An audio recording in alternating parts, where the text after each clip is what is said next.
was a cold February evening in 2004, deep in the woods of northern New Hampshire, when a young nursing student's car sat abandoned on a quiet rural road, and she vanished. No footprints, no cries for help, just the winter night and a trail of questions that would haunt investigators for years. What really happened to Maura Murray? Maura was 21 years old, a nursing student at the University of Massachusetts Amherst, once a cadet at the U.S. Military Academy, full of promise. But on the night of February 9, 2004, everything changed. She drove away from campus, crashed her car in a remote area near Haverhill, New Hampshire, and then vanished into thin air. To understand what happened, we need to rewind just a few days and follow the path she took that night, from decisions made on the fly, to the crash, to the unanswered questions that remain. In the days leading up to her disappearance, Maura's life seemed outwardly normal, yet subtle signs suggested she was under stress. She was studying nursing, working on campus. On February 5, 2004, after a shift at her campus job, she spoke briefly with her older sister, and later appeared visibly upset, according to newly released documents. 2 nights later, her father, Fred, visited Amherst to car shop, and Maura joined him. That same evening, she crashed her father's car into a guardrail, damage reportedly valued over $10,000. She told him she hit some sand and lost control, but she was not breath tested and did not receive a ticket. On Monday afternoon, February 9, 2004, Maura picked up crash forms from the Massachusetts Registry of Motor Vehicles for her dad. She emailed her professors at 1:24 p.m., telling them she needed a week off because of a death in the family. In fact, the family says no such death occurred. Later, she made a brief call to a Vermont tourism line and even checked directions online. She withdrew money from an ATM. She purchased alcohol from a liquor store, Bailey's, Kahlua, vodka, a box of Franzia wine, on surveillance footage. Then she left campus between roughly 4 p.m. and 5 p.m., destination unknown. No one quite understands what she told friends or family that day. At about 7:30 p.m., she crashed her black 1996 Saturn sedan on Route 112 in Haverhill, New Hampshire.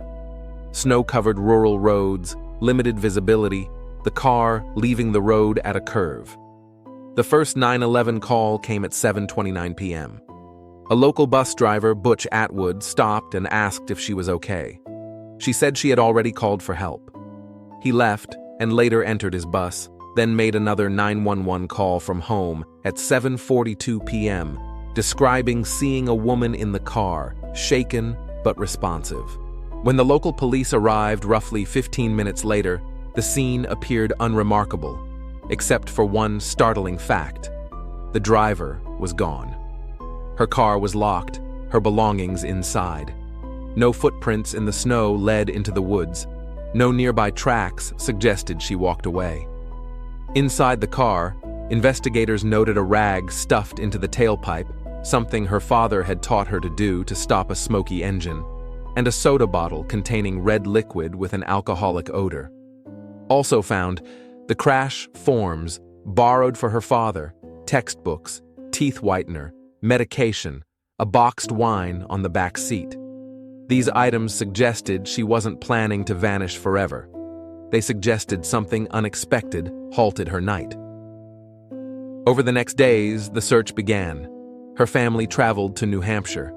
The first official missing person bulletin came in around 12:36 p.m. on February 10th. A tracking dog followed her scent about 100 yards east from the crash site. Then it died out in the woods. Volunteers searched, police searched. Still, no Maura. In the years that followed, multiple searches turned up nothing. In July 2017, cadaver dogs and ground-penetrating radar were used near a house roughly a mile from the crash site. No evidence. The case remains unsolved. The Federal Bureau of Investigation now hosts an official tip page for Maura's case. So we arrive at the mystery. What could have happened in those minutes between 7:30 p.m. and 7:45 p.m.? Three main possibilities dominate discussion among investigators and armchair sleuths alike. One theory: Maura fled on foot into the woods, perhaps distressed, perhaps afraid.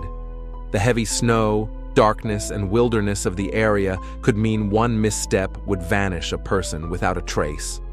Some evidence: no footprints from the crash site. But critics say the terrain was searched repeatedly, and a disappearance into deep woods still seems unlikely without sighting or remains. Another theory: she accepted a ride from a passing vehicle, either by choice or coercion, and disappeared elsewhere. This is supported by the locked car, her absence when police arrived, and lack of tracks. Her sister, Julie, believes Maura would not vanish voluntarily and suggests foul play.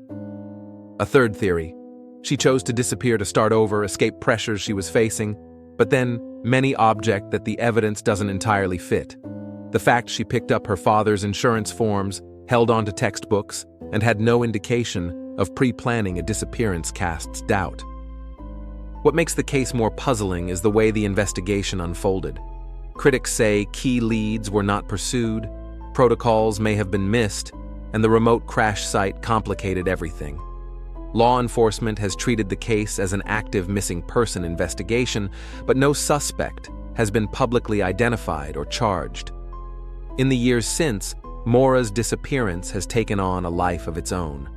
It is called by some the first crime mystery of the social media age, emerging just as online discussion blogs and amateur podcasts started to form around cold cases.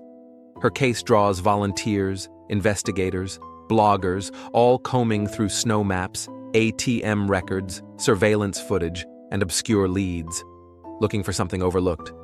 2 decades later, Maura is still missing. Her family petitions for a historical marker near the crash site, hoping to keep her memory alive and the public aware. For the public, the case remains emblematic of how a young life can vanish in a blink, and how many wounds remain unhealed when answers do not come. Now, what can we learn from this mystery?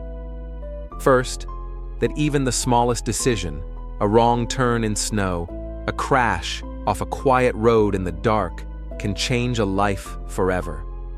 Maura was not on a road trip planned for disappearance. She was going somewhere, lost control, and vanished. The ordinary became extraordinary in an instant.